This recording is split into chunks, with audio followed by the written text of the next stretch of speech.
And yes, this is what happens when we have a goddamn theme song. It just starts awkwardly. And we're just like, oh, I guess we're live now. And here we are, folks.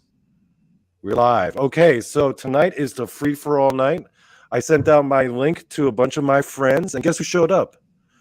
Brandy from Blondes and Booze, Paranormal Podcast, my friend Greg Ogles, filmmaker extraordinaire, And Bigfoot documentarian. I know. What's that? Hey, Donnie, your audio's the crap. same color? Oh. Is it? I think so. Oh man, Is yours a Yeti? shit. No, mine's a wannabe. My Stanley. microphone is a Yeti though. Looks like My you got a microphone is Stanley Yeti. there. And my microphone's a wannabe. Hey, is my audio a little better now? I could kind of hear the crappiness of my audio. Can you? Hold on. Ah. Can you hear it, Greg? Can you hear him crackling and popping? I do. Okay, I He's think like, this might be better. No, that's serious. I think it was a setting on my mic. How's this? Does this sound a little better? Yes, it does. Much better. Am I sounding like Snap Crackle Pops? You know what I think it was? I think I had the dial accidentally turn to like the unidirect, all It's still doing it. omnidirectional. Yeah. Oh, really? Yeah. It's kind of doing it. Do I have to do something with my gain? What the hell is gain anyway? What am I gaining? It's kind of like volume. Okay. More power. That's what it is. You know what I'm going to do? I'm going to raise the volume on my ear set so that my audio sounds better to me, and I will convince myself my audio is good. How about that? How about them apples? As long as you can hear it, that's all that matters. Greg, all we got to do is talk All over him. It's fine. Mm-hmm. Okay, so is it a little better now? Not really. Can you make out what I'm saying? No? Yeah. Well, I can figure it out, but yeah, there's still snap, crackle, pop. Okay. Well, I don't really know what I can do. I think it's the northern internet. Yeah. Okay. So, as I introduce this, folks, in the chat, if my audio is shit, just say my audio is shit. I'm okay. As long as you can make out what I'm saying. So tonight is the title of the show. Tonight is called Free Ballin It, where we will just talk about whatever the fuck we want to talk about. And that includes the chat. If there is, check your lead cable first. Oh, you know what it is? Hold on. You guys continue. I think I have an idea. Go. Let's just take over the show, Greg. Bye. Bye, Donnie. Bye. Well, basically what Donnie was trying to say by his title, Free Ballin', is that we're going to let the audience choose the topic, and we're just going to go right from there. Whatever we pick up, we're going to just start talking about it and let it go as soon as Donnie gets himself fixed. I'm not sure he's having any luck. Maybe he is. Maybe he's not. Not sure. But anyway, does anybody out there have a topic? Because Donnie's like trying to fix that cable. Because I had mentioned to him on a show we were on together before, I think it was last week, and I was like, hey, your audio is kind of crappy. And then he's like, well, tell me if it's crappy tonight. Just tell me. Well, and no sound. You're muted. You're muted. Hey, I messaged Rob to see if he wanted to come on the show, and he ignored my ass. And now he's in the chat. I take that personally. Oh my gosh. I'm Rob. just gonna send him a link, see if he wants to show up. Yeah, tell him how dare he. That's right. He probably didn't even check his phone.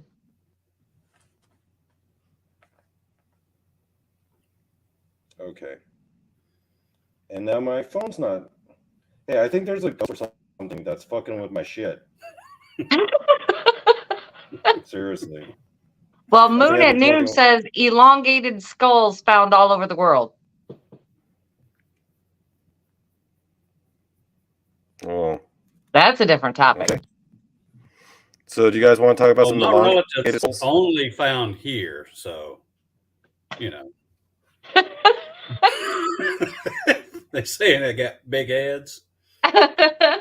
Yeah. Yeah, again, this is just kind of a panel thing. We just all jumped in here. We had nothing scheduled to talk about.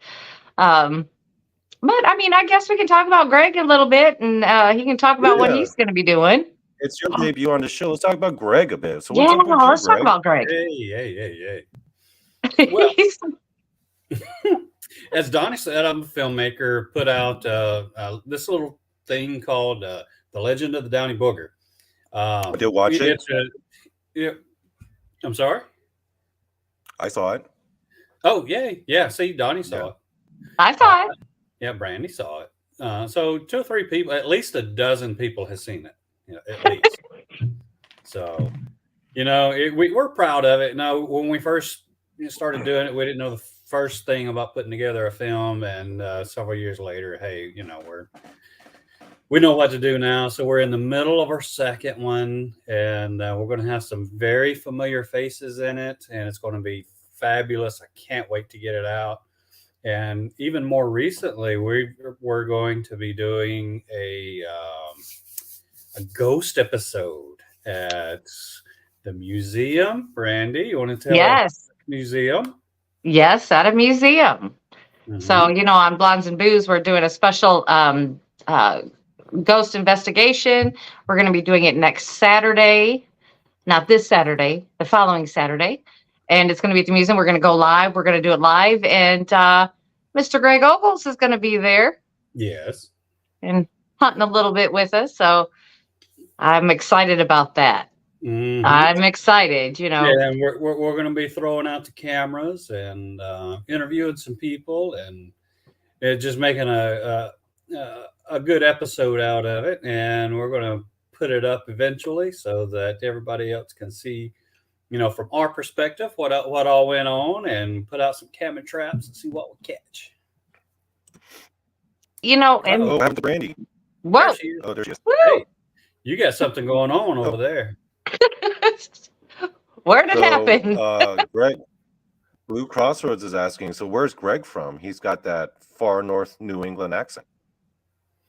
I am so far south. It's just unbelievable. I'm from Alabama. Alabama. Alabama. Yeah. I thought that would have been evident by the way I spoke the King's English, right here. So, but no, a long time ago, I used to be a telemarketer, and we wore these big giant headphones, and I could actually hear myself talk.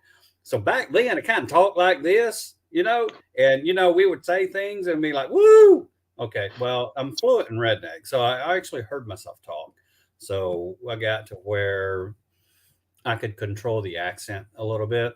And the whole goal was to be a little bit more neutral in the accent. But sometimes the Southern does come out. Right. Mm-hmm. Now, in your documentaries, do you find that helped, being able to keep that Southern twang under control? It did. It did. Absolutely. Because when you submit a documentary for publication, it has to be closed captioned, right? Mm-hmm. Mm-hmm. So the closed caption is done mostly now by AI. And the AI has to be able to understand you. So early, I can find out. Well, early, we found out real quick that the early AI, the voice to text, would not understand me. Yeah, there's no telling what would be typed up. When I started speaking in my real thick Southern accent. So right. That was our idea even way back then, but AI has come a long way from from 10 years ago. So, but I have found that it's better in it's better in closed caption for one, and that has to be done to be able to publish a film. Right. Blue Cross was being facetious. Damn him. He had us tricked. Well, you know, the sarcasm didn't come over through the text very good. You know, it never does. Do I have an accent? It never does. Yeah. That's something that's better done in person. Do you? Do you have an accent? Yeah, you have a thick Asian accent. Really? I don't think so. No, you don't. No, you don't. I'm just teasing you, buddy. No, he has a very middle of the road. He does. I couldn't do an Asian accent even if I tried. It's hard because you get mixed up between because Chinese and Korean and Japanese accents are very different. Yeah, yes, they are. Yeah, they're very different. People don't recognize that. And I noticed that when I saw during that whole Chinese balloon shit that happened last year, and people were making all these memes about like, the Chinese balloon, but then they were like making these jokes, and I was like, "That's a Japanese accent. What are you talking about? That's not Chinese. Stop throwing them under the bus with them." You know? Right. Right. Yeah. Yeah. Well, yeah. So anyway, like, back to Greg. Yeah. Back to Greg. If you want to watch The Legend of Donny Booger, it is on Tubi. You can watch it for free. Free. And it's really good. I did see it. I actually saw it twice. You know, you're always afraid you miss something, especially in my shoes. I have a bad habit of drifting off when I'm watching something happens. I start talking to somebody, whatever. So I always go back and watch it the second time to make sure I get everything. And yeah, it's really worth the watch. Like I said, Tubi's free. You can watch it for free. And where else can you find that? It's on Tubi, Reveal, Stash TV, you know, which is on YouTube. Yeah, it's YouTube documentaries. There's 18 other ones. I can't remember them all. Okay. Yeah. There's all. It's all you have to do is Google it, and you'll be able to watch it. You know. Well, there you go.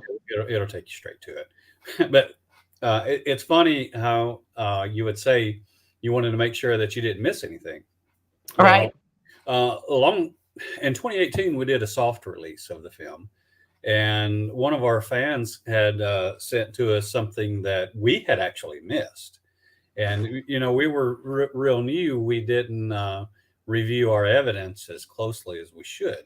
So in one of the early scenes, I'm kind of walking around through the bush, and it's around the time I did a Sasquatch call. But Brent pans the camera around, and you can actually see eye shine when he pans it around.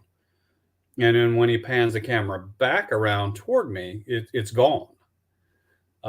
So that's one little thing that we actually missed in our film. Did you go back and analyze that and see if, you know? We did. We did. And that's one of the reasons why we pulled it off of YouTube. Is that we wanted to see how much we were actually really missing, and it turned out to be a whole lot.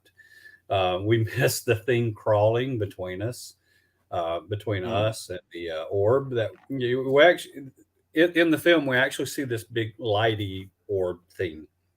Called it a luminous phenomenon. It's not something that you would just shoot a camera and it's a still and it's dust. It's not that. It's this luminous ball of light that we actually see when we're out in the woods.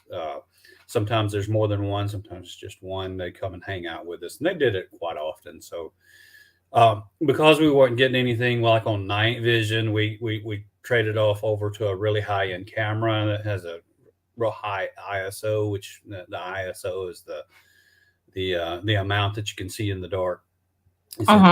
So we were using that, and we were actually filming the orb that we saw, and we were thinking that it was just a rather calm night, except for something that we had called on thermal. So as we were going back, somebody had caught that in the film, and we're like, hey, or somebody had caught the eye shine in the film, and then we're like, hey, what else did we miss? So we started looking over our evidence, and that's when we caught the thing crawling between us and the orb. We're like, no, we actually need to look over our evidence a little bit better, with almost with a fine tooth comb. And sure enough, since we've been doing that, we've come across some incredible stuff. Some amazing stuff. It's going to be in this upcoming film. That's why I'm so excited and ready to get this thing out. But I mean, you can't rush something. You can't rush art. Well, it's like your baby. You can't. It is. You can't. It's in development, and I already know part of what's there. And oh my gosh, it's so good. So, do you have a ballpark for when it's going to come out? We're thinking maybe this time next year. Nice. Yeah, Okay. so we're going to have another.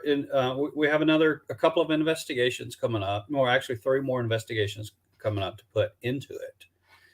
But the investigations that we already have, we've got some really crazy evidence already.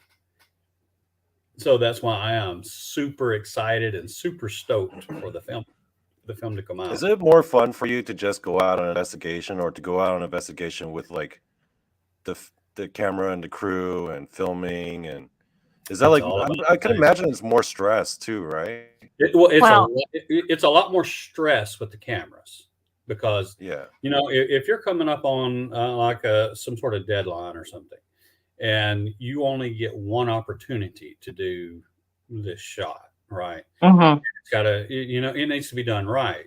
And what I mean by done right, somebody needs to be filming, or the audio needs to be working, or the mics need to be on. All these little tiny little details need to be seen to. For a good product to come out. And I can't count the number of times that extremely early on, we would be pointing a camera at something, and the record button wasn't pressed, or this. Oh, damn, that sucks. Yeah, very early on that happened, and then later we started experiencing camera failures and corrupted files. That happened a lot, and that's something I've heard of before. Yeah, it's a real phenomenon that happens. I don't know what's going on with that. It just happens. I didn't believe it at first, because I had heard of it before. I didn't believe it. I think you're just stupid. You don't know how to operate equipment. And sure enough, it does happen. It really. Really I've always believed that one of the things you should do, or investigators should do, as a backup in case there is something out there that's going to fuck with your equipment like that, bring like a disposable 35mm camera.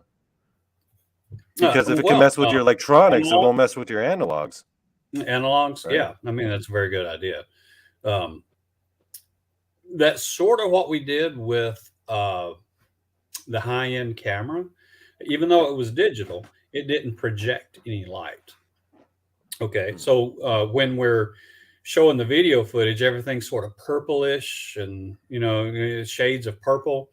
That's why it looks like that, is because that there's literally just a sliver of moonlight, and that went away because it was overcast and a storm was coming. But we noticed that projecting some sort of light or beam from our cameras was very counterproductive. Extremely. Have you ever thought about using like those full spectrum cameras? I do have one now, and that's one of the reasons why I'm so excited about getting this next film out, because I'm not going to put it out, but it's phenomenal. I caught something again looking at us, and I'll tell the story in the film. I want to tell it, but no, don't tell it. Don't spoil it for me. I'm going to save it. I'm going to save it. It is phenomenal. I did get, and that came from the full spectrum camera, and it's we're not projecting any light with it. It's just it was a full moon night, and oh gosh, those cameras are incredible. By the way, they're incredible. Yeah, I want one, but Mhm. it's out of my price range. It's just gonna have to stay there. Well, I'm very frugal with our equipment. Um, I just happened to see that particular camera on Facebook for like $300.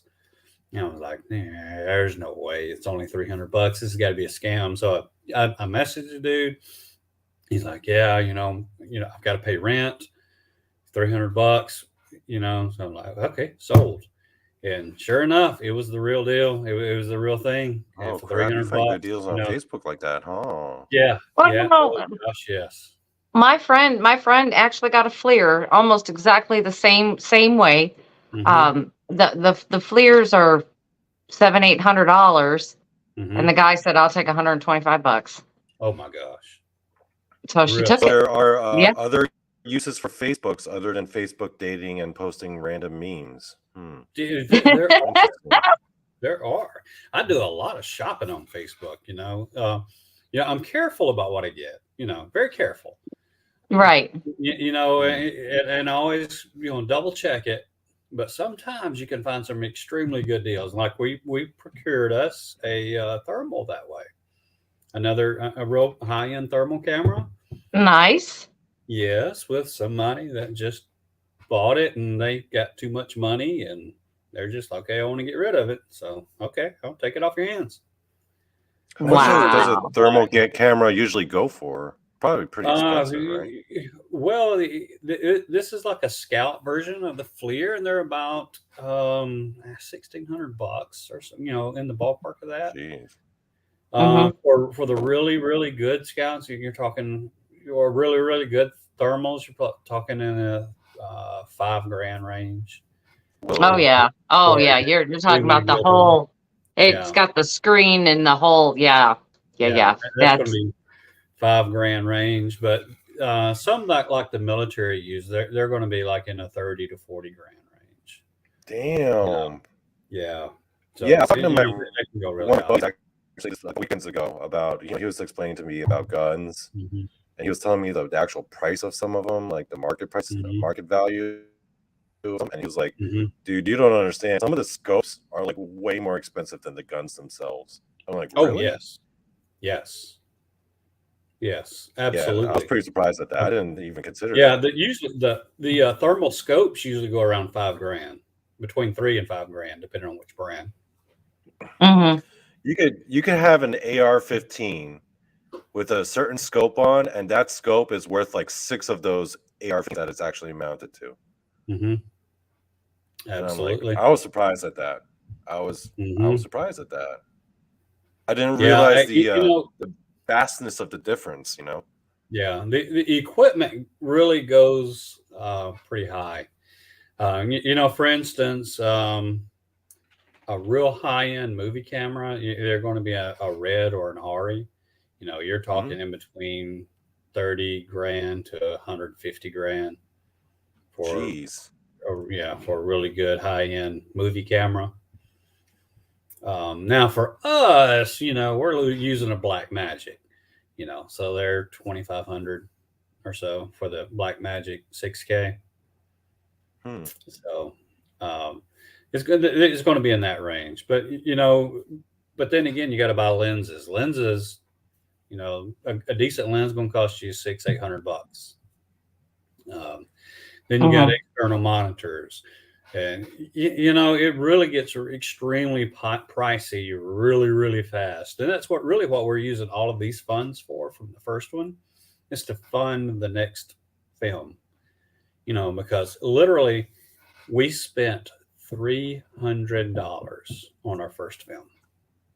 $300. That's it. That's it. Yeah, aside from equipment, gas, stuff like that, aside from that, we spent $300 on that film. Wow. And yeah. Considering what we had to work with, which, most professionals would say we had nothing, absolutely nothing to work with. Now we did rent a camera one time. So I guess I need $450 if you want to count the rented camera. But we paid a couple of kids that's in the movie, to ride the horses, and Cliff Brackman's in there, so we paid him some, and we did rent the camera, so that was an expense we had, but it wasn't extremely expensive. Rented over a weekend, $150. Mm-hmm. So I guess $450 now, really. But that's still not much money when it comes to a full-length feature film. But we're using the funds from it to actually purchase the equipment to come into the second one. Oh my God, that I'm just so excited, so excited. It's going to be good. It really is. Yeah, because a lot of up and coming people that's in it. Tex is going to be in it. Trey Hudson's there. Brandy and Krista is going to be there. Just a whole host of people is going to be in this film. Look who showed up. It's Please keep going. Please keep going. Yes, there he is. Please don't stop, Greg. Don't stop on my account, Greg. I want to hear some intelligence this afternoon. This evening. Yeah. This is becoming quite the party, Donny. Yeah, I decided to hop in. I figured if I made an appearance, Donny, get more people in chat, get a lot more viewers later on. Yeah, we're free balling it. Yeah. But I'm really interested, Brandy. What's this museum that we're going to be going to? Well, it used to be what it was made for is a poor farm. Mm-hmm. I don't want to give stuff away because we're doing a show on it the Thursday night before we go. A poor farm is where. Well, a poor farm is where many families go when they have nothing, when they've lost their house, their any way to earn a living is gone. They move to these poor farms. But the general rule in these poor farms is that the husband and wife and family, they don't stay together. If you're boys, you stay on one side. If you're girls, you stay on another. They don't allow families to stay together, but you're made to work. And either it's attending, the chickens, or you're tending livestock or farming or whatever. You have to pull your own weight to live there. It sounds like my household. Okay. You're made to work. That's the kind of operation you run there, Greg. That is. You're going to stay in this sucker. You're going to work. That's right. Mm-hmm. That's right. Even my dog. You spent $300 on his film. Even my dogs work. They guard the house. Right. Mm-hmm. So I'm taking it you like to be in front of the camera than behind it, because it sounds like being behind it's a lot more work. It is. Oh my gosh. And plus, the older I get, the worse my eyesight gets, and I have to get these glasses, and I'm looking back up and down, and it's so frustrating. And then I forget my glasses half the time, so that's why I got this big monitor, this external monitor for the camera. And then I'm gonna have to get back and up, and then back and up. Oh, I'd much rather be in front of the camera than behind it. Yes, it's stressful behind it. Hey, Greg. Yes, I have a quick question. When you're making a documentary or making a film, yep. You might see it. Let's say it's 2 hours. Just start a number. How much film time behind the camera is really spent? It's like 12 hours cut down to 2. Oh, it's way more than that. Yeah. Well, I don't know. We went through a terabyte of footage, which means we probably had 60, 70 hours footage, and we had to cut that down to, what it was. We had some other good interviews that were in there that, we had thought about keeping, but after a while you have to say when, and I think our doc is about an hour and a half. And that's about the max amount of time that we want to spend like in the final product. But we probably had 60, 70 hours worth of footage, you know. Wow. I imagine you have to get a lot of special different software to edit that down with. It was Adobe Premiere. Oh, Adobe. Oh, it's okay. Premiere. Yeah. And we've come a long way in the editing since then. The guy that works with me, Brent, his actual job is an editor at a news station. So when he first started working, you know, he was just getting into the field. So, James is asking, Greg, how many people are with you when you went out? It's 3. Or your first documentary?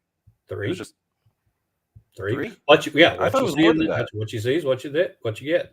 Most of the time, in all the other films, all the other shows that you'll see, like on I don't know, say Finding Bigfoot, for example, you'll see the people in front of them, and what you don't see is the 50 behind the camera.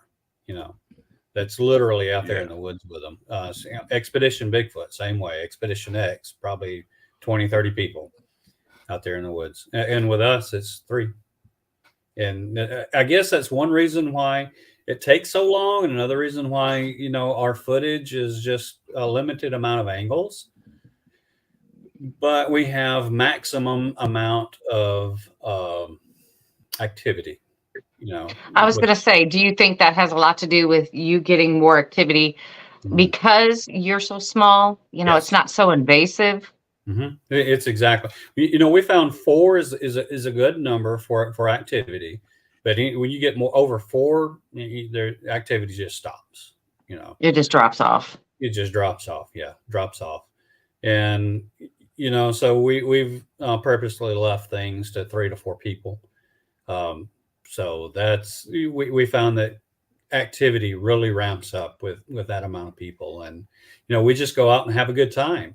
Sometimes we put our cameras out stationary, and sometimes one of us will be running it, you know, filming the other 2, and you know, it's a combination of things.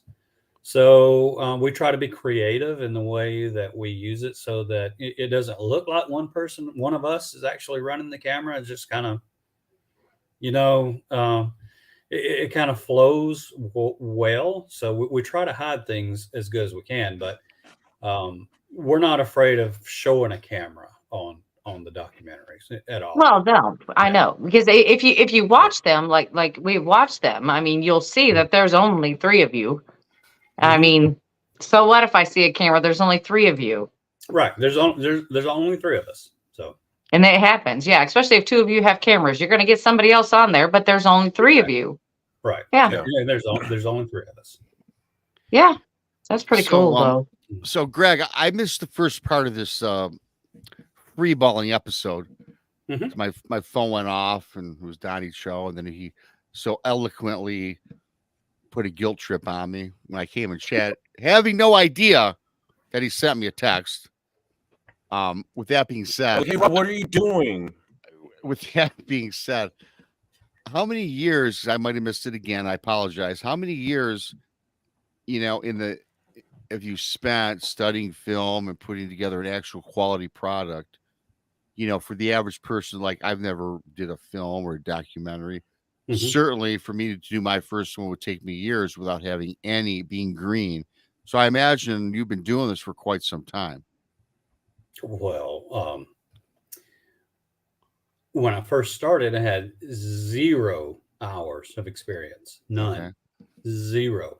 I didn't know the first thing about what I was doing. However, I'm an investigator on my real job. Okay.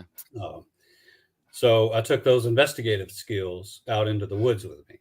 And, you know, one of the investigative techniques is to, of course, you have to document everything, but one of those techniques is to video everything. So I started videoing everything, and I was like, well, let's just let me make a documentary. So how hard could it be, really? You know, how hard could it be?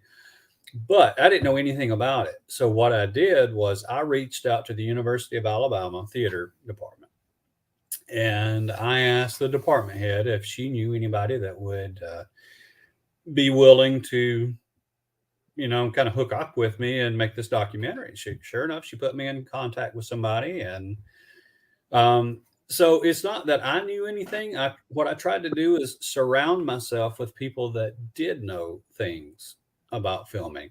Like Janice, when we brought her aboard, she had a lot of experience running a camera in church.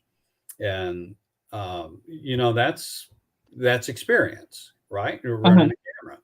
So that's initially what she was brought in for. But she kind of evolved into like a personality on the show.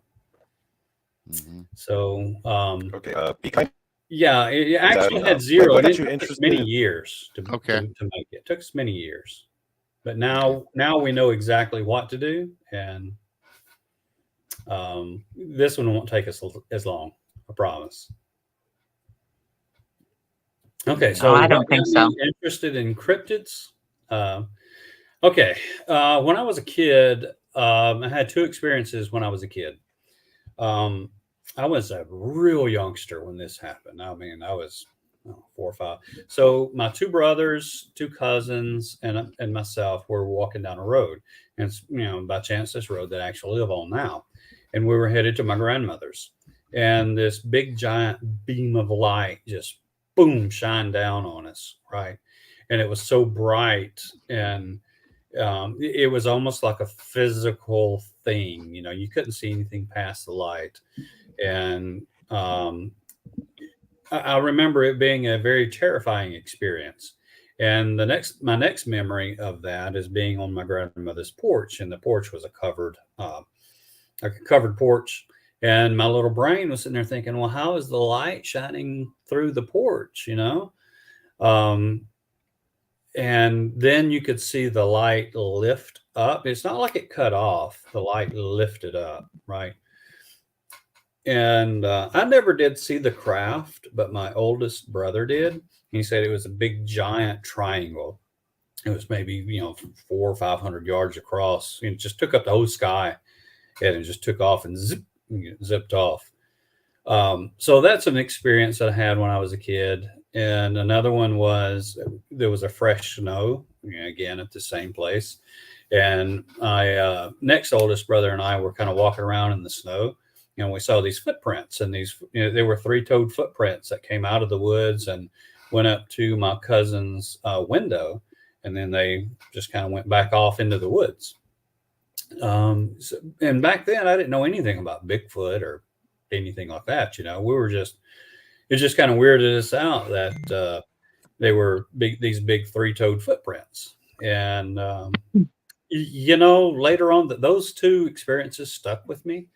And I loved watching In Search of with Leonard Nimoy, and and I love Star Trek, from the spacey things. And that eventually I just decided to get off the couch and watching everybody else do things and go and experience things for myself. So that's good for you. Yeah, that's what got me into it. Yeah, good for you.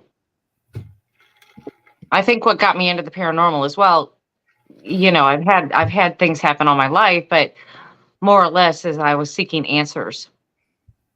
Mm-hmm. And have I found any? No. But am I still looking? Yes. Yes. Hey, if there's anything that I've learned doing this is the more I learn, is the more I realize how little I actually know, and the more questions that I come up with. Mm-hmm. Because this rabbit hole is extremely deep. Because we've experienced things like disembodied voices, missing time, unexplained lights in the woods. And again, maybe there's a possible UFO experience that we had not long ago last year. So this rabbit hole is really deep. But one of the things that really captured my attention is these orbs. And I'm not talking to, I'm not talking about the ones that you get on film with the flash. I'm talking these bright, brilliant balls of light that come out. They would hang out with us. They would respond to stimuli. And that would hang out with us for so long. We're like, oh, dude, I'm tired. I got to go back to camp. I got to sleep, you know. And Right. we'd go back, and then here come the lights following us. You know, they would follow you. And, you know, that has captivated me, and I want to find out answers to what they are. Right now, I have no idea what they are. I do know they exist 100%, and I do know that in a lot of those encounters, they were accompanied with Bigfoot encounters. Right. You know, there was this one encounter that we had where we were walking out, and it's the same place where we see these big orbs. And we had this FLIR, and the lady that was with us, and Donnie, this is one of these $30,000 FLIRs. Okay, you know, she's wealthy. But anyway, so we're walking in the woods, and we come across something as a really hot target. Hey, Tex. Anyway, so we were like looking. At first, my initial thoughts was this is just a boulder rock, you know. But Angela's like, she's like, well, let's just look at it for a while, and you know, we'll just make sure it's not a bear or something else, because this is bear territory. So we're sitting there looking at it, and then all of a sudden, this rock, what I thought, starts doing this right here, starts swaying back and forth, and we're like, oh, wait a minute, rocks don't rock, right? And about the time it started rocking, all these little pebbles or whatever started, you know, coming through the woods, being tossed at us from a different direction. And we're like, hold on, wait, you know, don't take the FLIR off this. You know, this is just a distraction. You know, they want us to turn away so that this thing can escape. And the pebbles started turning into bigger rocks and bigger sticks, and, you know, and then eventually the thing that we had the FLIR on stood up. And when it stood up, you could see its eyes, the mouth, the whole face, the long arms, everything. And about the time it stood up, this giant log came just crashing through the woods, right? And Angela was like, oh my God, it might be a bear. So she turned real quick, make sure there was nothing there, and then turned right back to where the target was, and it was gone. Just, whoosh, Wow. that fast. Wow. Mm-hmm. Well, I've got to go, everybody. I've got another podcast to be on at 8 o'clock. So bye, everybody. Bye, All right, Brandy. Brandy. Bye. It was good seeing you. Well, hell, I didn't mean to run you off. Dang, Tex. Yeah, Tex. You know, He's got that personality. I know. I show up and they're gone. I don't Good get to see you, Tex. you too, Gregory. I couldn't believe you even showed up, Tex. I think on Barton only showed about 20 minutes. So, Tex? Donny. Yeah. Well, I didn't know if I was Sorry, if he just invited me to sit backstage and watch the show or what, because I've been back there for about 10 minutes. You know what it was? It's the way my screen is set up. I couldn't see your window pop up. But then I realized I was like trying to mute myself, and I saw of your hat, and I was like, "Oh shit, that's here." Because the way your screen was situated on my screen, it was like kind of off the edge. So Man, I what saw is the up top of with your your hat. and I was audio? Yeah, like, you "Oh, know, shit, that's Tex." Tex, you know, I didn't want to say anything again. Donny, time for some new my audio headphones, I think. sucks. Didn't we go through this Is last it my time? headphones or is it Didn't my we? connection? Is it my headphones? I think it's your headphones, man.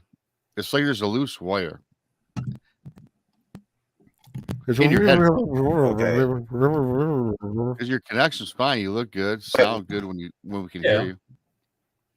Let me get some new headphones. I'll be right back. Talk amongst yourselves. The Northern Internet. There you go. That's a better. So, Tex, I can barely see you over there. You know, you're yeah. Well, you're getting so small now. You know, you gotta get a chair to prop you up, bro. I'll tell you, Write that down, Tex. Yeah, that's right. Crazy. I mean, well, no, Greg, it's not a joke. Tex lost 69 pounds already. 59. 50. Really? Oh, sorry. Yeah, he looks great. 59 Congratulations, Tex. Thank you. I think I found them. Well, I sent them up your way. You lost them. I found them. Oh, I just had Thanksgiving. Yeah. I'm just save mine for the next, 6 weeks with the holidays fast approaching. Uh-huh. Well, Greg, don't say I didn't ever give you nothing. That's right. Oh, I don't know if y'all know this or not, but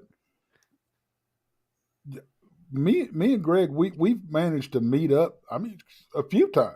Oh, okay. I did not know that. And Mhm. Now, damn it, I'll tell you this. I hate to admit this, but damn it, I consider him a friend. But,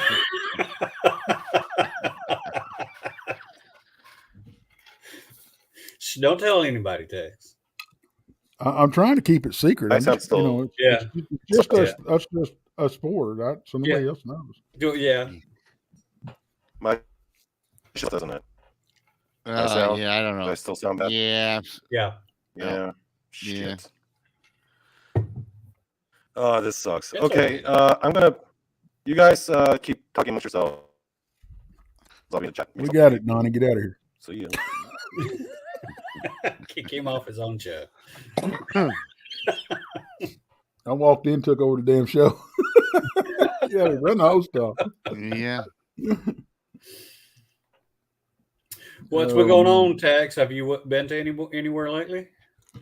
No, hell, too much life stuff going on. You know, Yeah, I know exactly what you're talking about. it's, Exactly. Right. you know, I don't. It's like you texted me the other day, wanting me to go somewhere, and Mhm. unfortunately, I can't. Mhm. And today, another reason popped up on the 18th. I'm not going to be able. I wouldn't be able to go anyway. So, like, crap. Mhm. It's always life stuff, you know. Oh man. You know, my son had a car wreck. I was out of commission for a month and a half, almost a month and three quarters. Dealing with him and making sure he recovers fine. Is he okay?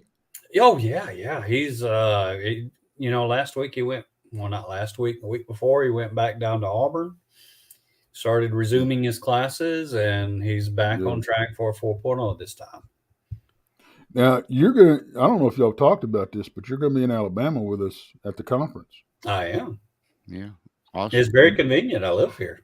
Yeah, exactly. I live in Alabama. Yeah. And Greg- that is going to be a. It's always a good time. Yeah, it is. We never fail to have a good time when we're up there. In Yeah. fact, Greg, you had mentioned about Janice. And I'm Mhm. sitting here and Tex, and I don't know if Tex was still on. So, because I know a Janice from Alabama. Are we talking about the That's same her. Janice that we met in Yep. Alabama 2 Yes. years ago? Mhm. Okay. I like her. She's cool. Mm-hmm. Yeah, she's a sweetheart. Yeah. She is. She is now a resident of Tennessee. Okay. But she should be down for the conference. Oh, that'd be nice. Mm-hmm. Yeah, we always have a good time with Janice here. Oh yeah, Janice is a hoot. She is. She Mhm. is. And I'll tell you what, you get you get her, Brandy, Krista, and Anita together, and Katie bar the door.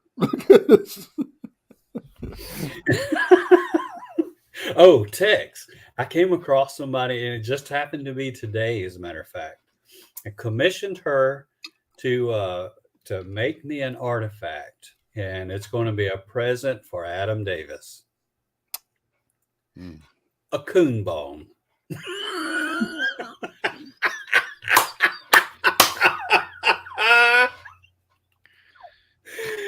She said she knows how to make them. She knows where to get them. And I said, I'll pay you good money if you can get me a coon bone.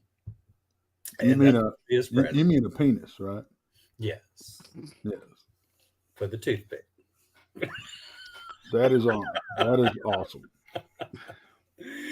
Oh, so I'm going to have a special box made. I'm going to put a bone pick on the top of it. It's going to be the bone pick.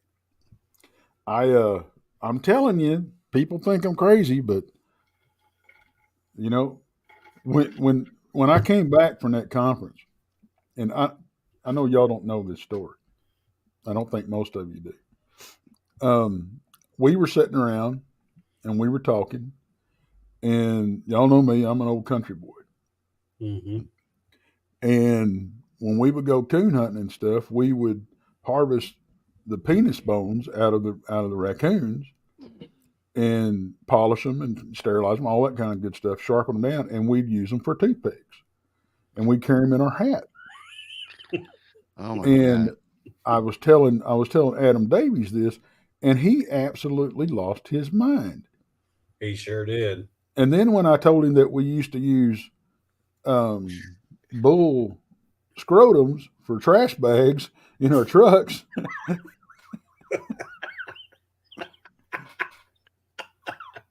so that's where all this comes from. So bull scrotums for trash bags uh-huh. and raccoon penis bones as toothpicks. That's Yep. right. Very nice. Yep. So Very that's going to be odd, admittedly so. yes. But if you're But down south, I resourceful. guess, yeah, very resourceful. You had to be resourceful. I mean, Yeah. you know, down south a long time ago, we were poor. It was a poor area. It kind of threw me for a loop, Tex, when you said you polished up the raccoon penis bone. We'll leave it at that. And I will say this: I have eaten, and Greg, if I don't know, I'm sure they have it in Alabama, but I don't know if you've ever eaten it or not. I've eaten my share of poke salad too. Poke salad. Well, my parents did. My mom loved poke salad. Yeah. My brothers loved poke salad. I didn't love any kind of salad. I don't care if it's poke salad, Caesar salad, or Worcestershire salad. Whatever kind of salad it is, I don't like it. Well, Or egg salad. It don't matter what it is. we always fixed it like greens, you know, spinach greens, turnip greens, you know, and all that kind of stuff, and that's how we fixed it. But I'm telling you, it's you season that stuff up, cook it right, throw some Louisiana hot sauce or Cholula on it, and oh man, I love that. Yeah. good stuff. No, absolutely.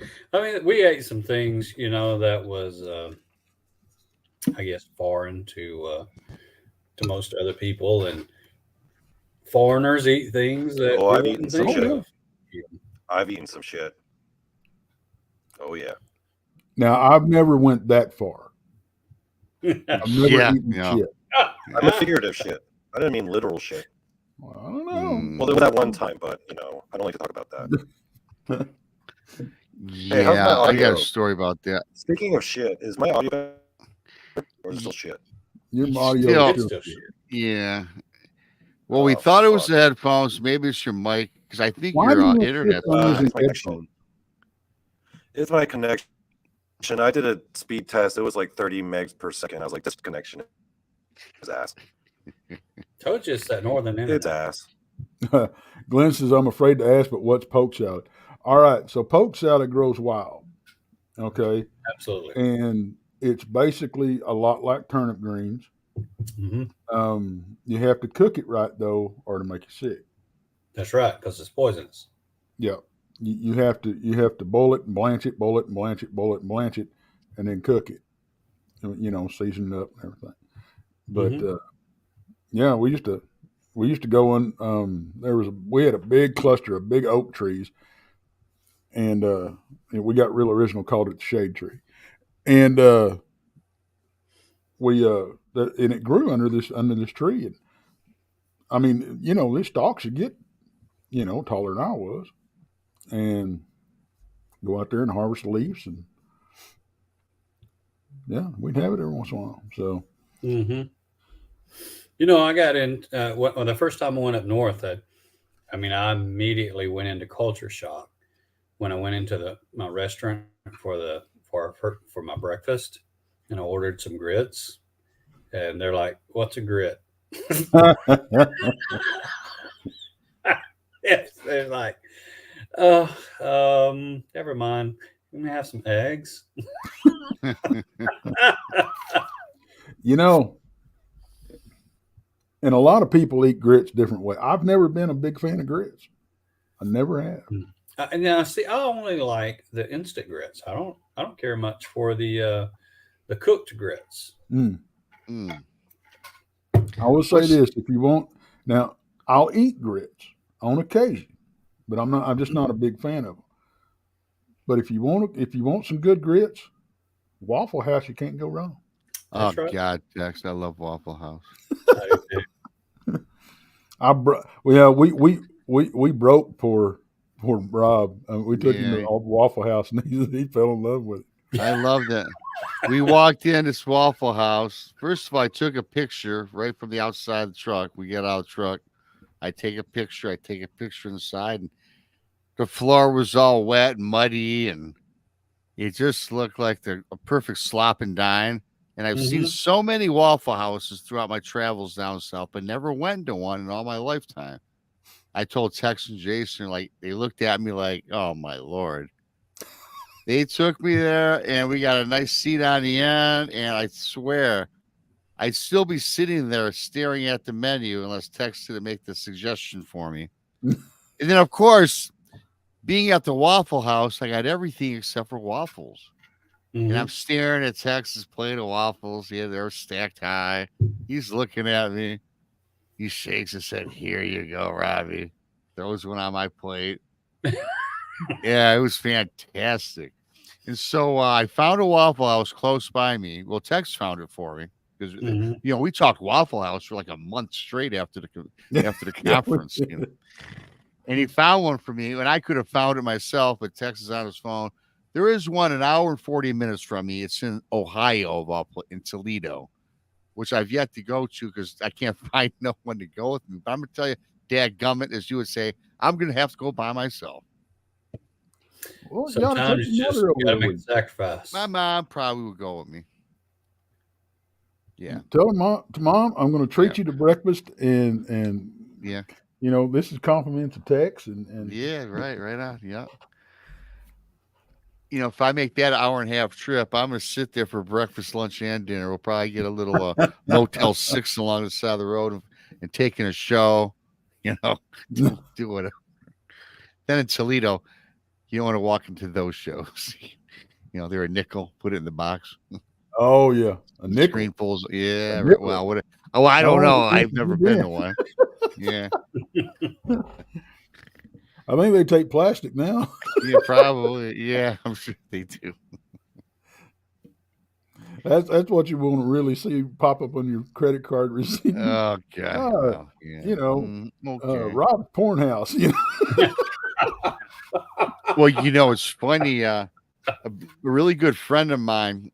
This was many years ago. We went to Canada to a strip place for a bachelor party. So he tells his wife that, he's just going to a bachelor party at our house.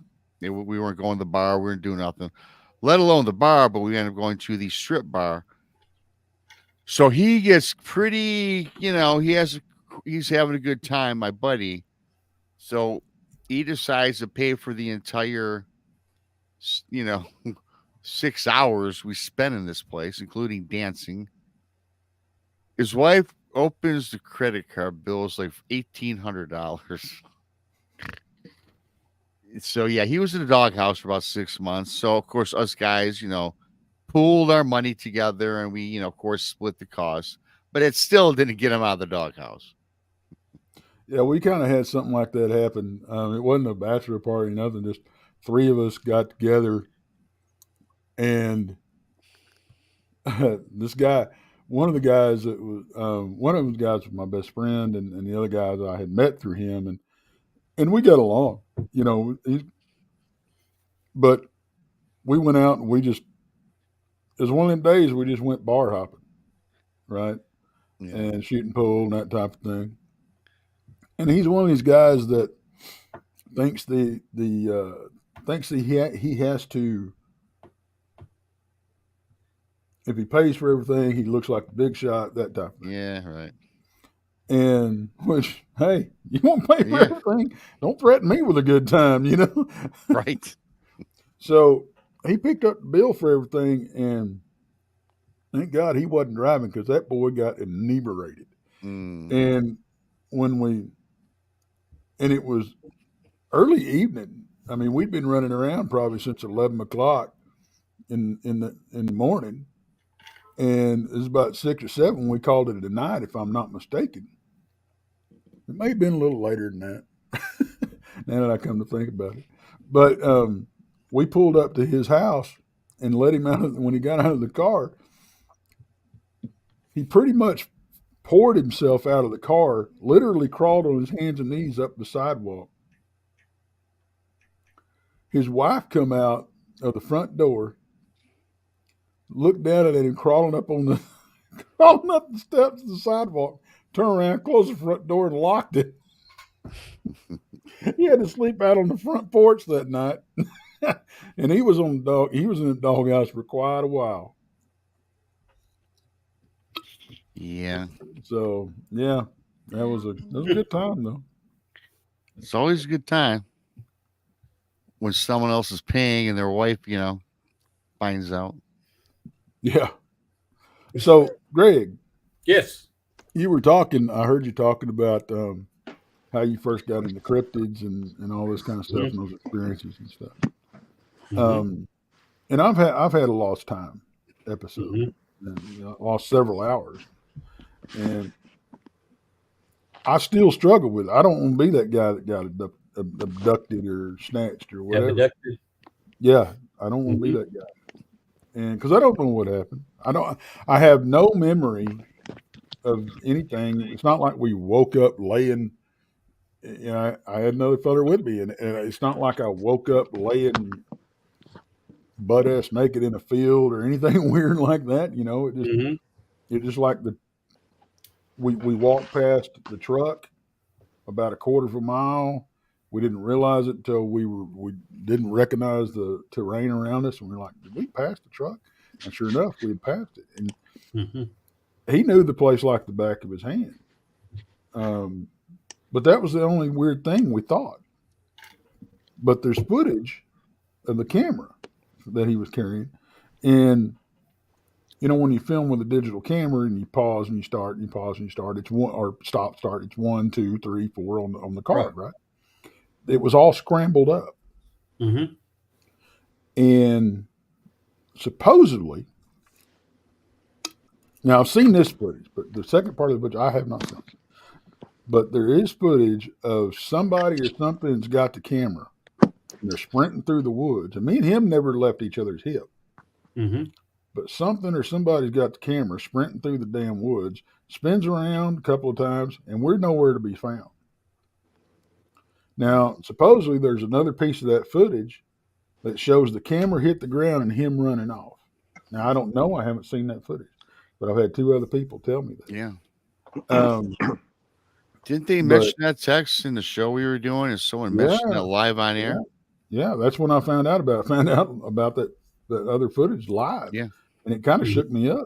I'm like, oh, crap, Well, that reminds me of... Real quick, guys, how am I sounding now? Do I sound better or worse? No better. More better? Yeah, no better. Okay, I think I've deduced what the problem is. It's the actual Wi-Fi antenna on my computer itself. Because while I was in the chat, I did an internet speed test on my phone, and the connection was like 3 times faster. So I was like, "Oh, it's the actual antenna." So, well, deduction wins again. It does. Yeah. Excellent. You are 100% better. But speaking of text, that reminds me of 3 separate reports from 3 different, very credible people about people collapsing into an orb and then moving off and then reemerging as a person, back as a person. Jeez. I've heard 3 separate reports about that happening. And all 3 have been from very credible people. The first time I was like, gosh, I don't believe that, worth a damn. And the second time was, okay, that's interesting. Heard it before. And the third time was like, it's got to be something to it then. So I'm wondering if that has something to do with missing time. Like, okay, from the missing time from my perspective, I couldn't tell you that it happened because Right. from my perspective, it seemed like we were gone for like 45 minutes. In reality, we were gone 5 hours. Yep. Same with me. So from my perspective, I would say it didn't happen. And from the perspective of the other people that turned into these orbs, they thought that they were nothing happened to them. But from the other witnesses, they saw that something happened to them. But to the person itself, they thought nothing was any different. So I'm wondering if that's more prevalent than we actually think. We're reduced to an energy form, and then we traverse for a while, and time moves differently when you're in energy. I don't know. Well, It's a and I have no explanation for it. I don't either. Thank you, James. Man, what are you holding? What the hell kind of fish are you holding there, buddy? Hey, Man, Greg. we got to talk fishing. Yeah. Oh yeah. Hey, really quickly, Greg, what is your take on these orbs? I've had various people tell me different things. Mm-hmm. One of the ones that I kind of go with is they're made of like a plasma. Now, Yeah. I'm not saying that they're piloted by aliens. Now, this guy was telling me this. However, if I exclude that, but again, I'm open to anything. Don't get me wrong. Mm-hmm. But is that more to you? I do view it as more of a plasma. I think the way because if you watch them, they're not always pure circular. They take on various shapes. They dart about and such. Mm-hmm. And I'm just wondering where that energy comes from. Is it from something from otherworldly, or is it perhaps from a Bigfoot emerging as they cloak and come in and out of the forest? That's a theory that has been that we've tossed around, that it's an energy form of Bigfoot or whatever other entities there is. Things that we have noticed about the orbs, they're either intelligent themselves or under intelligent control. They respond to stimuli, and what I mean by that is when we started talking to them, I know that sounds crazy, but there's a whole story behind it. Yeah. When we start talking to them, we say, "Hey, can you make yourself brighter?" They actually get brighter. I mean, really, really bright. And then it seems like they lose some of their energy and they get dimmer than it was originally, and they stay dimmer for a little while. And then they are almost they're translucent in that dimmer form. So I'm going to exclude that they're a physical object. Like they're just a ball that's glowing, like a metal ball that's glowing. Right. I'm going to exclude that because they become translucent, and then they get brighter again. So I'm going to be more in favor that there's some sort of plasma of some sort. And the other thing that we have noticed, every time we have seen these orbs, there has been an extremely high concentration of quartz in the ground. So, that's something that we have noticed. And when there's not been quartz that you can just literally pick up off the ground, we haven't seen them. So that's got something to do with it. I don't know what the connection is, but it's got something to do with it. It just can't be a coincidence. So everyone, welcome Be Kind to the show. Hi, Be Kind. Again, hi, Be Kind. Hi. You're just anyone. It's a free for all. Hi, Toby. Hey, it's Toby. Can you hear me? Yeah, yes. I hear you good. Do what? Perfect. Hi, Toby. Hi, Toby. I know. I love you, boy. So I got to tell y'all, this young woman right here, I love her to death. I'm older than all of you. Nah. And yeah. She has done so much to help me, and Way behind, but I'm going to catch up. you don't worry about that. I've told you before. I know. But I'm telling you, I absolutely love this woman. She definitely has the right screen name. There's no doubt about that. Oh, it's my reminder to myself of who I want to be. And I was asking Donny a few weeks ago or a month ago, whatever, if I should change my name because some people have reacted badly to it or what I interpret as badly. You know, they've said things like, stop telling us how to be, or some person, I have no idea who it was. But that's not how you explained it to me.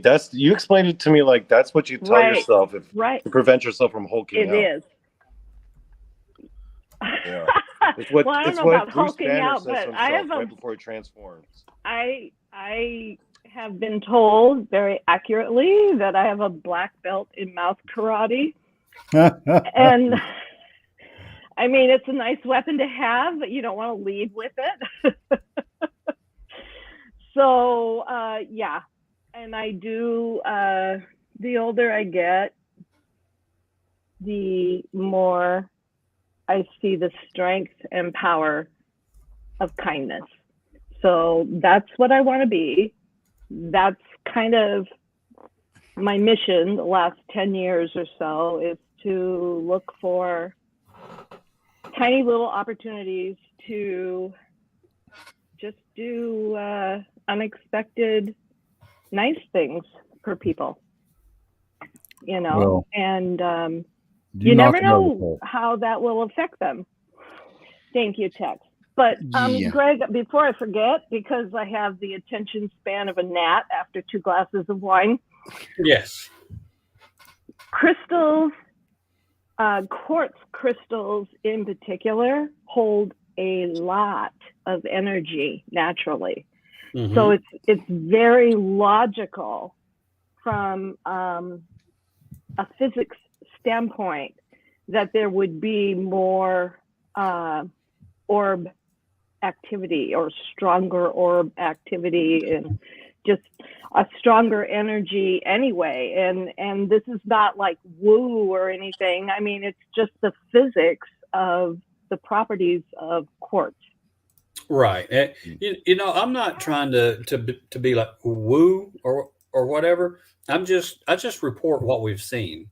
Right. I had never seen an orb or heard of an orb until I actually saw one. It kind of freaked me out, to be honest with you. And I actually went through a process of trying to rationalize what I saw away. And finally, Mhm. you know, literally the first time I had seen one, I had convinced myself that I was just seeing things. And then it happened again. Right. And then again. Yeah. And then again. And I was like, yeah, I'm not seeing things. You know, this is real. And then I had to come to terms with it. And yeah. And then you notice, as Mhm. you said, that they have I want to say intelligent, but Yes. but like deliberate. They're very deliberate Mhm. in how they behave.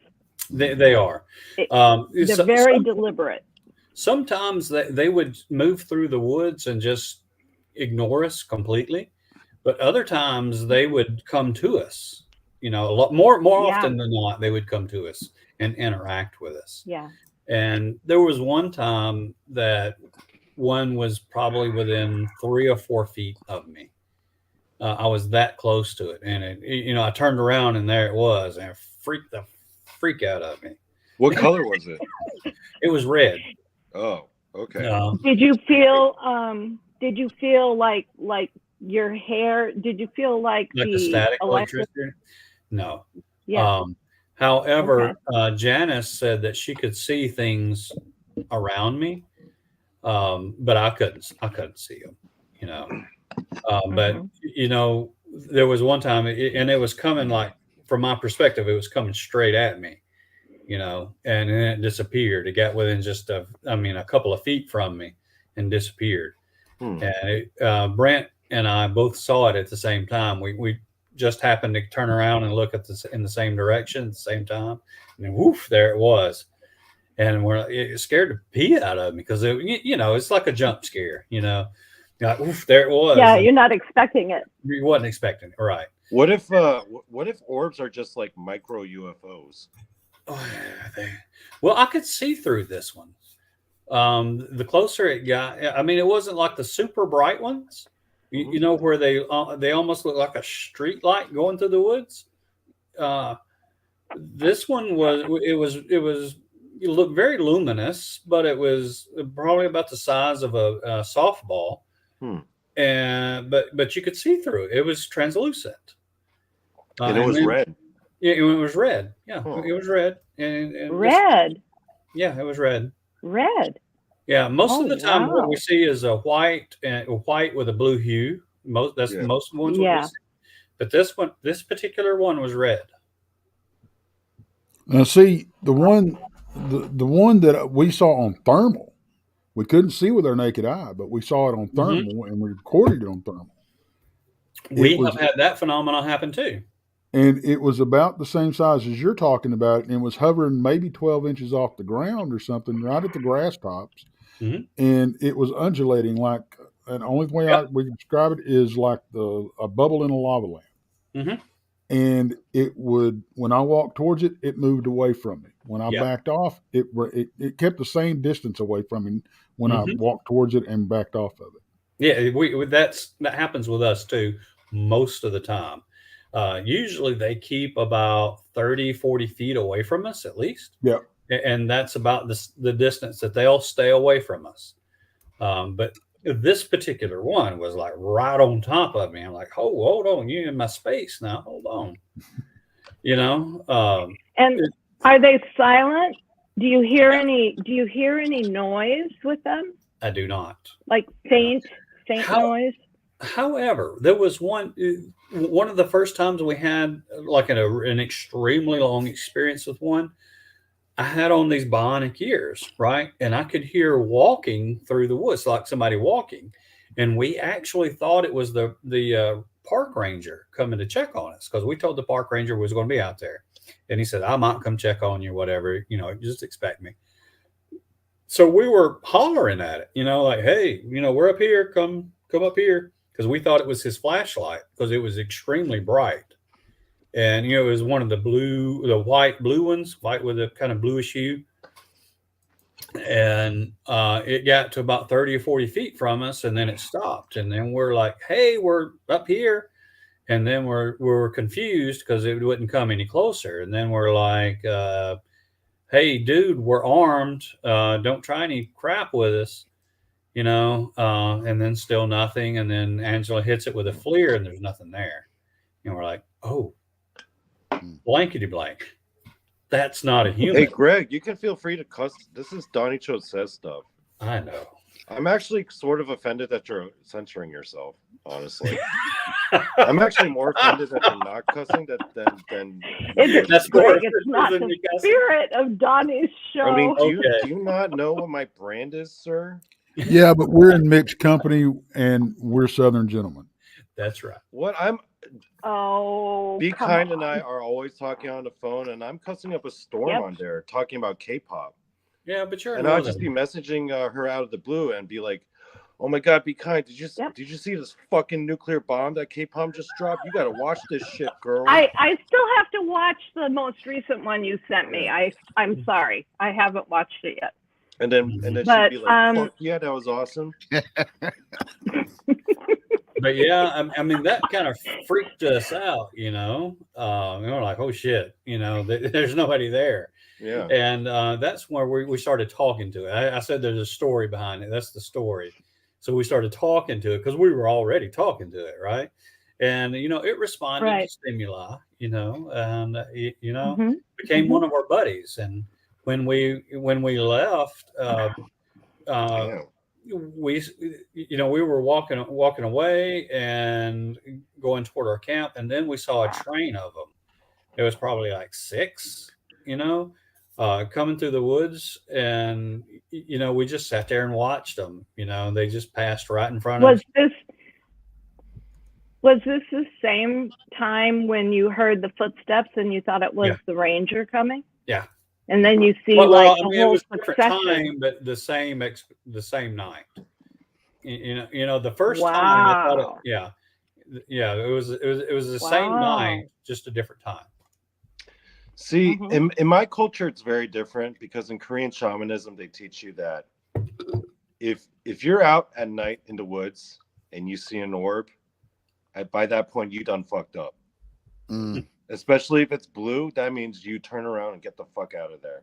Really? That's what they teach you. That's what they say. Like, oh, by the time if you're out in the woods, which you probably shouldn't be doing anyway, alone at night, like traveling. This would be for travelers. And by the time you've seen an orb, you've already done fucked up. Yeah, well, that's what they teach in our culture. Really? Yeah. Wow. Well, I have never heard of them until I saw one. So I'm sorry, BK. I have never. My name is Darlene. You can use my name. That might be easier. I didn't know. I wasn't sure. Now I know. I appreciate that, Donny. I've never seen an orb by the definition that I've learned everyone is referring to. I've seen light phenomena always associated with someone's passing, someone's death. So, and sometimes they're orbs, and sometimes they're like spears of light that move and very fast, very quick. But it's very obvious to me and very like, whoa, what was that? And nobody else in the room sees it. So I don't know what to make of that. Obviously I don't talk to anybody that was there, because if they saw it, they would be saying, what was that? So it's just one of the many experiences in life that I just kind of like keep to myself and go on my way. Well, I will say, when I first started seeing them, my partner Brent couldn't see them. There was one time there was some that was about 12 feet in front of us, and there was two. Frankly, I think they were eyes, but that's another story. And I'm like, I'm in shock at this point. Yeah, I'm like, I'm about to shit my pants. And I look over at Brent, and I'm like, Brent, do you see this? And they're about 10 and a half, 11 foot up off the ground. And I'm like, Brent, do you see this? And he's like, what? That, what? And I said, those orbs, where? There, where? There. And he couldn't see them for a long time. He couldn't see them. And it just got to where he could, not too long ago, where he could actually see them. Now, see, that brings up another point. People have, in the same location, look at the same stuff, but having different phenomenon happen to them. I've heard that. I mean. So, but when we picked them up in the camera, I mean, there was no doubt that, that you could see them. And, that one in our film was really interesting. It hung out with us all night, until we left. And furthermore, it followed us through the woods for a while, until we got out to the wood, got out to the end of the woods. And, we could still turn around and see it, but it didn't come out of the woods, which was interesting. But it followed us for a while. I took my son to see them one time, and it freaked him out when they started following us back to camp. So, he don't go out with me in the woods anymore. So Damn, freaked him out that bad, huh? yeah, and Damn. well, I tell you something else that's going to be in the second film. You know, Brent is actually saw something that I was doing an Estes session, and I was having this moment where I was visioning these real apocalyptic images, and apparently I was responding to the questioner. I was answering his questions, but you know I couldn't hear what he was saying. You know, because I had these, I had the earbuds in my ear, and then the noise canceling headphones over that. So the only thing I could hear was what was coming through the ghost box, and whatever question he would ask, I mean, I actually was answering it, which is really weird in itself.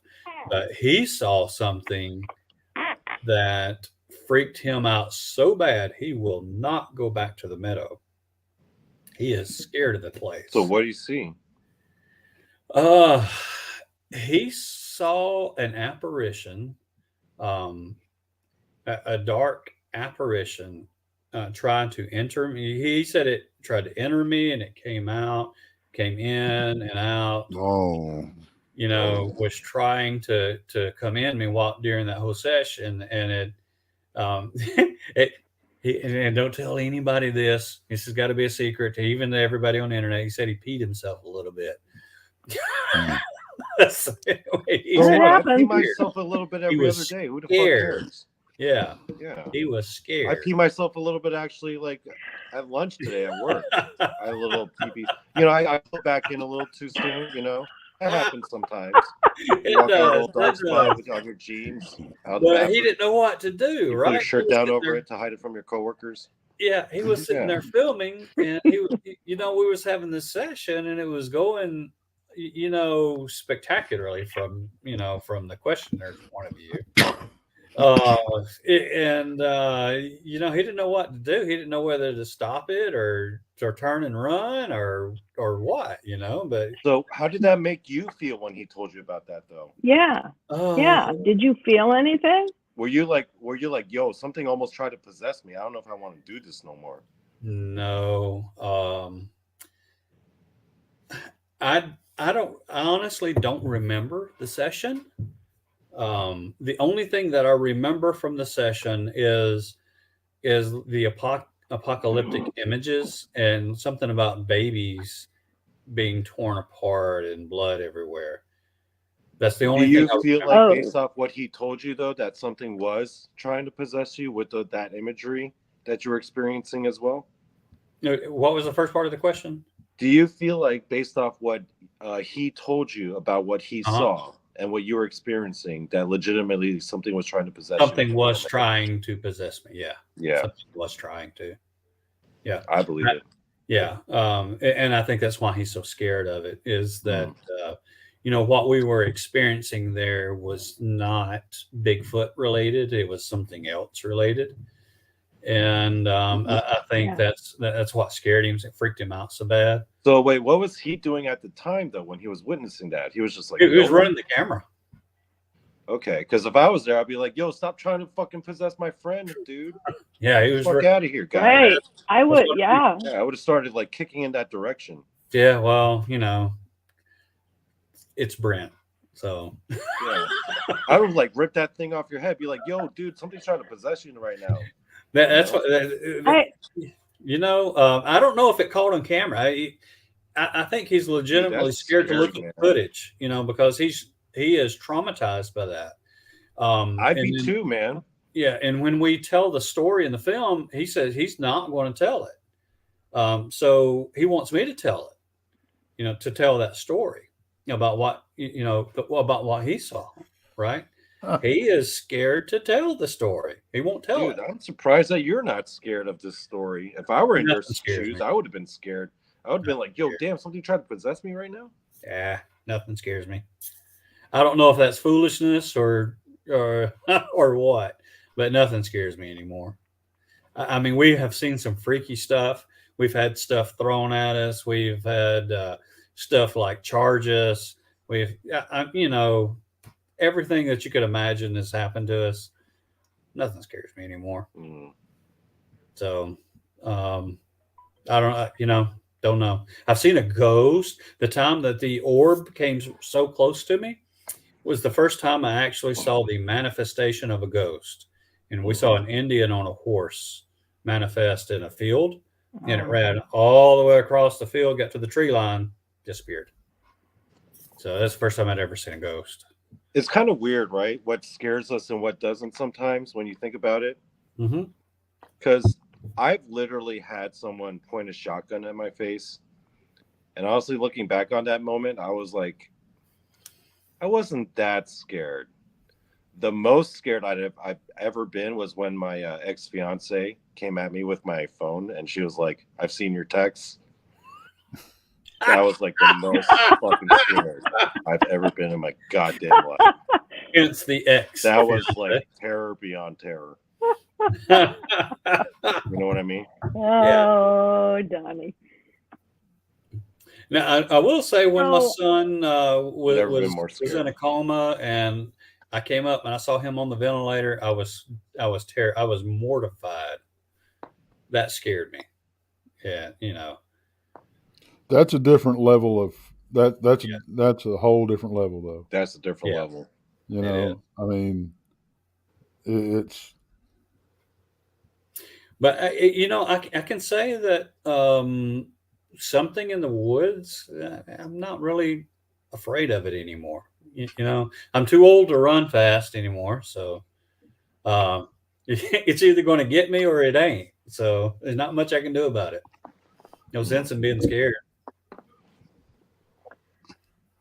Well, and the way I look at it, I've been around all this crap for so long.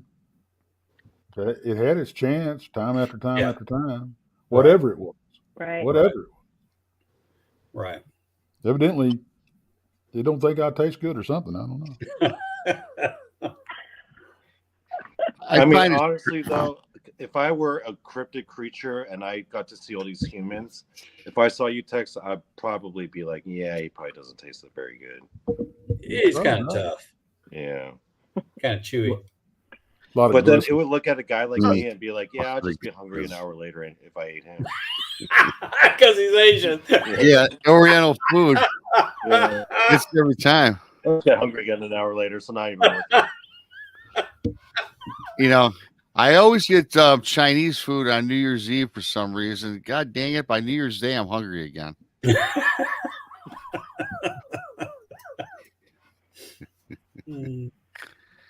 It's good, though. I'm easily So amused. Forgive me. I was going to ask you guys about, I'm going to assume you've heard different accounts of people who've gone missing and then are found deceased most of the time in places that have been searched many, many, many, many times. Mm-hmm. And then the coroner cannot find any cause of death, and they write it up as exposure. Yeah, they write it up as exposure or undetermined, whatever. And I'm just wondering, there's a lot of postulation about, well, it could be UFOs abducting, it could be cryptids abducting, it could be, of course, there's always the human element that could be out there doing that kind of thing. But to me, it seems very odd. And to me, it seems that these families, the surviving families, are owed a whole lot more explanation than what they're being given. And so I don't know. I just wanted to hear different perspectives, hear your thoughts on any of this. Well, I will say, if the government told the truth about things, Oh yeah, feel free to get as political as you want. This is my show. Yeah. Talk shit about Biden as much as you fucking please. if the government got involved and they actually told the truth, it would, they would freak people out. Well, first of all, it would be a first time ever event. There you go. Yeah. If the government says something, assume it's lying. Number one. But I think they would make people aware of the dangers that are really out there, and it would actually scare people. People say, "Oh, I can't go out to the woods because, so and so would abduct me," and so they keep it quiet. Mhm. Yeah, Oh yeah. they do keep it quiet, and over the last several years, and talking with different people, and in fact, no cheap plug on my book, but in my book, I've got several cases where people send me an email where they go to a state park camping, and there would be high strangeness involved, where they allegedly seen a cryptid, whether it be a Bigfoot, a dog man, or something otherwise. And they see all these tracks, they just see strange things, and they would call the administrators of the state park. And in the book, it's outlined what parks these are. And they would call, then all of a sudden, you guys, they would get paid a visit during the middle of the night by the administrator. Oh, I know the exact chapter you're talking about, Rob. There would be a town sheriff coming in. I know the exact chapter.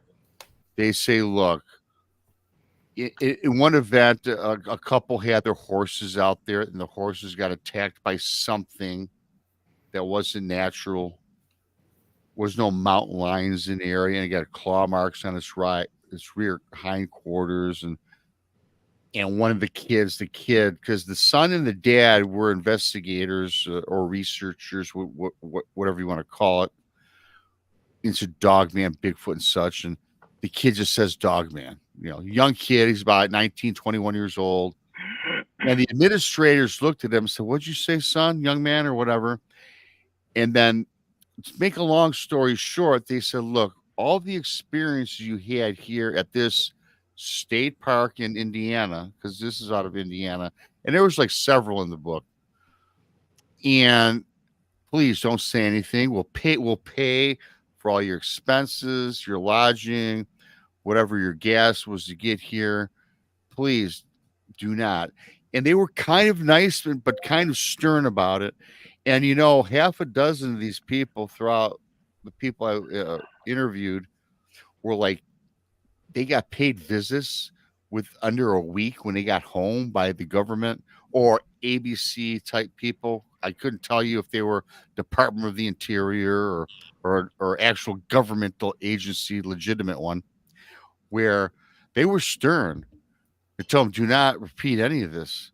And they made it emphatic about, look, they almost, to this one couple, in fact, they made it where they almost kind of threatened them. And a couple thought about, hey, now wait a minute, we're gonna go take this to the news. We're gonna take this to media. And that this one couple was so emphatic about it that these people, these administrators, already had a sack full of money on their person and offered it and gave it to this couple, like hush money. Here, look, do not repeat this again. And there's many stories that I've come across like this, you guys, about in the woods, in the forest, national and state parks a lot. And I know a lot of the missing 411 is derived from this.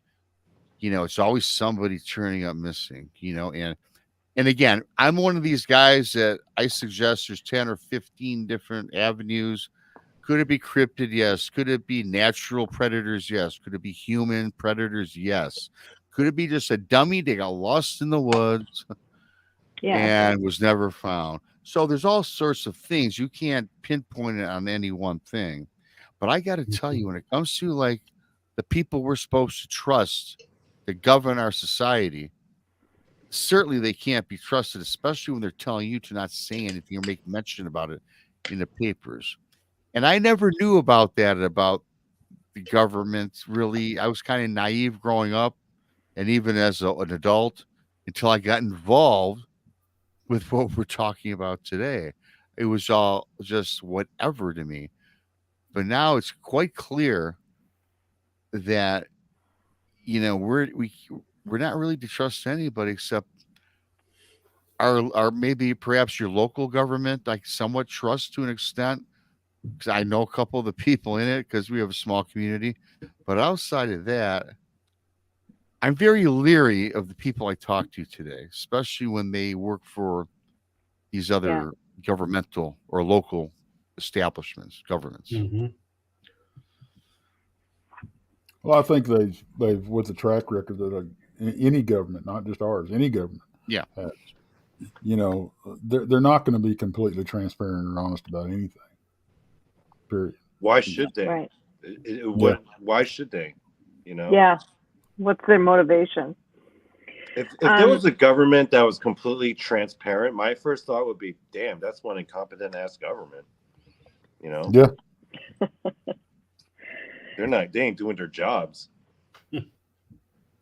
So another thing I wonder about, I wonder how much of an actual increase in these experiences, these encounters there is versus that I wonder about. The technology that I wonder makes about. it so much easier to put your story out there in a way that you're protected from, you know what I mean? So is it, and it's probably, maybe it's some kind of recipe of the two of them, those factors together, it's easier to report your experience, but I don't know. Can I give you one argument against the idea of thinning of the veil? Okay, this is an argument against the thinning of the veil, okay? Okay. One explanation for why more and more people are having paranormal experiences is because these paranormal concepts are more accepted culturally in our zeitgeist. And because it's more accepted culturally, it's engaged in pop culture. There's YouTube videos, there's podcasts, there's actual TV shows that engage it. Hollywood engages it because it's more accepted. More people are willing to engage those concepts. So obviously people are going to be naturally geared towards interpreting certain events as those things. Right? And a spin-off of that would be they'd be more willing to accept their own unexplainable experiences. Mm-hmm. And then I mean, I was a kid in the early 60s and having unexplainable things happen to me, and you just didn't talk about it. Eventually quickly I learned that my mom and dad, like, nope, not going to talk about that. So but I don't think it's maybe quite the same for a 6 or 7 year old now because of the accessibility, like you said, Donny, of the information. I have to agree too. And the acceptability of information, and again, I can only say this after putting out a book, because I got to tell you guys honestly, when I build this book, True Cryptid Encounters, and there's a lot about the state parks, there's a lot about just people's encounters, and I'm on Twitter. I've been on Twitter for about a year now, and I promote the book on Twitter, and my email is open to everybody, and I will say this on a couple of the things that I wrote about in the book. I've got emails from people that bought the book, which gives me some sort of gratification. Because, when I talk to these people about true cryptid encounters, do we really know how true they are? Did I do some due diligence? Yes. Did I look up the areas they were talking about? Yes. I can't tell you if their story was 100% accurate, right? So I have to Nobody go. can. They tell me, and Yeah. anybody, Nobody can. but here's the thing, and nobody can. Thanks, but here's the thing. I've gotten several emails over the last maybe 4 or 5 weeks. The book was out end of July. And a couple of the stories, one was in Indiana, one was in Oklahoma, and another one was in another state. There's 3 states. People sent me an email, Rob, I read your book and I came across blah, blah, blah, Oklahoma State Park story, or whatever it was, or Indiana, wherever state it was. I had the same exact experience with the government. I had the same exact experience with a cryptid, like you just said. So they gave me, wow, I did something good here. It gave me what's the word I'm looking for? It Kind really of validation. give me some Yeah. validation with Yeah. these things, that the people that I spoke with were legitimate, and that it does go on, and other people experience the same things in these same places. So for those that are, non-believers, or think these things don't happen on a daily basis, they do. And I can only say that from the feedback I've gotten. So Hey, yeah, Rob, it's now it's that we're on the incredible. topic of, sorry, Rob, now that we're on the topic of your book, can I ask you a quick question about one of the other stories that you got going on in that book? Sure. So what's going on with Dogman Island? What's up with Yeah. that now? Are you planning on Yeah. investigating that place? Yeah, well, I was supposed to go this past summer. A friend of mine had a boat we were supposed to go out to, but he kind of, he backed out, didn't want to go. I wouldn't want to go. That seems like kind of suicide. I don't know. Based off how I read it in the book, I tell you what, No, man, I'm you're sorry. going into a Dogman nest and they just stare you down and it's tell a you to 40-minute ride for me, and I just got, I don't have a boat, and I got one friend that has a boat. Are you going to at least be armed? Please be armed. Out. Please be armed. Well, Donnie, I'm not saying I don't have a date to go. I'd like to go. Okay, I'm just saying it's on my bucket list of things to go to. it's just Yeah, when I I don't was even know which reading that island it story, I is. was like, oh my god, I think Rob's going to actually try to go on this island, and I'm going like, to try and get there. I'm going to try to get there. I might have to bring Tex along when Tex well, comes I on know board. Tex would go. I know Tex Tex has would no go. fear. Tex would go camp charging into over. that place, I'm sure. Tex will rent a boat. He'd And be go. like, "Oh, Dogman, Yeah. let me charge into there, see what happens." Well, here's my thing. And I was contemplating renting a boat too, Tex, but and chartering a captain, or not a captain, just some guy with a boat, I would say, like a fisherman that takes you on expeditions for walleye fishing. For, hey, by the way, can you drop me off over here? Come back in about Well, 2. you wouldn't even have to do that. Yeah. You could book a fisherman for a day Yeah. and go, look, I don't want to go fishing. I want to go here. You probably could. And I I just gotta look need into that. you can drop me off here and fish right off the island and Yeah, be that's there true. when I'm ready to be. Don't pay idea. him in full Yeah. when he drops you off. Give him Make sure half. he's got to come back. He's got to come back. Yeah. Well, he might come back, and I might not. I might be a 411. He won't get his money though. Problem. I know. I joke about it, but on a serious note, yeah, Mm-hmm. But speaking on the fact or the question of why they're more prevalent now, while I was out in Texas at the conference, I ran into somebody, he kind of pulled me over and started talking to me. It was military personnel. He was telling me how his commanding officer had told him about, 2 different stories. One story was the government was, or the military was able to open up portals now. And they would open up portals and allow these creatures to come through the portal. Then they close it and study the creature for a while. And then they would either kill it or in some cases they would release it into the wild to study it for a while. The other story he was telling me was the hybridization of creatures. And he said they would hybridize creatures and drop a pair of them off in certain areas and study them. And when I heard that, I was a little bit in awe, but listen to it with a grain of salt. But then again, it kind of makes sense that there's been an uptick in the amount of cryptid sightings we've had, and it makes sense that that this story may have some validity to it.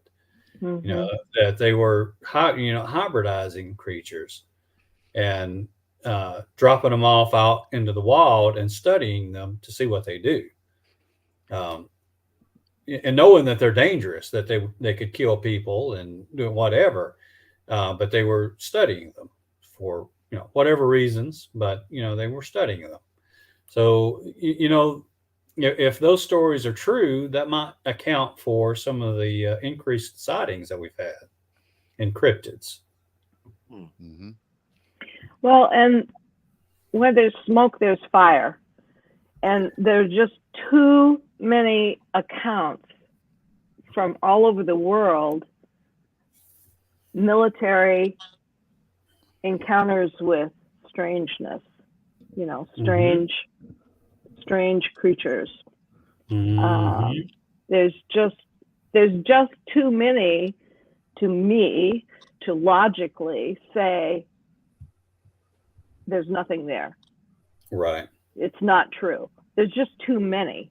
There's no way in hell there's nothing there. There's no way in right. hell. Yeah. I know. I mean, it's like, come on, people. Did you ever read Sherlock Holmes? I feel like the people in the camp of there's nothing there are way more irrational in a lot of their justifications. Mm-hmm. They're the people that scare me. I mean, I don't want to go out in the woods with some people that say, nope, nothing exists. Are you guys familiar with they're going to freak out. Astonishing Legends? I'm sorry. Are you guys familiar with that podcast? With what? Astonishing Legends. No. First I've heard of. It's one of my favorite. It's one of the original podcasts that got me into that got me curious and wondering about this whole field in the beginning. Mm-hmm. But they had this one thing where, and my battery's my battery's plugged in. Why is it about to die? Great view, Donny. Stupid technology. Okay. Oh, I'm you know what? down. It's the wire. Astonishing Legends. Never mind. You guys talk amongst yourselves. You said Astonishing Legends, right? Yeah. I need to bounce over because I'm going to. You bounce, sir. This is a free-for-all. Well, we've all been invited to come over to Danielle Diva's show. Oh, am I invited too? So it's going to start here in about 7 minutes or so. So I will send y'all all an invite if y'all would like to come. Yeah, I'll come on. Yeah, me too. Yep. Mm-hmm. This has been really fun. I thank you all for your time and indulging me in my questions. Really? Oh no, it's a lot of fun. Well, you have great questions though, Darlene. Mm-hmm. You truly are into it, and we'd like seeing your lovely Be Kind name. Don't change the Be Kind name either. Oh, thank you. That's what Donny said. What the naysayers say. They're just jealous or they're. Go and I'll send you all invites. All right, Tex. Okay. Well, well, in all honesty, to address everyone before we head out, I would say this has to be my least favorite episode. This episode sucked balls. And I'll tell you why this episode sucked balls. It's because Donnie's toe couldn't say shit. Donny Cho couldn't say shit. His microphone sucked. So therefore, this is the worst episode ever. Yeah, it's gonna go down. You got that, folks. Good night. Good night, Donny. Good night, Donny. Hey, Greg, nice seeing you. Thank you. Seeing you, Ron. Darlene, nice seeing you. Be kind. Bye, Rob. Darlene. Bye, Greg. Hey, hello, keep up the good work. Okay. Thank you. Hey, Donnie. Hey, Donnie, you'll probably get more views on this show because you didn't say shit. Probably. Donny couldn't talk a lot today. I was like, I couldn't say shit. This show sucks. He's got a new name. Donny can't There say wasn't shit. enough cussing for him.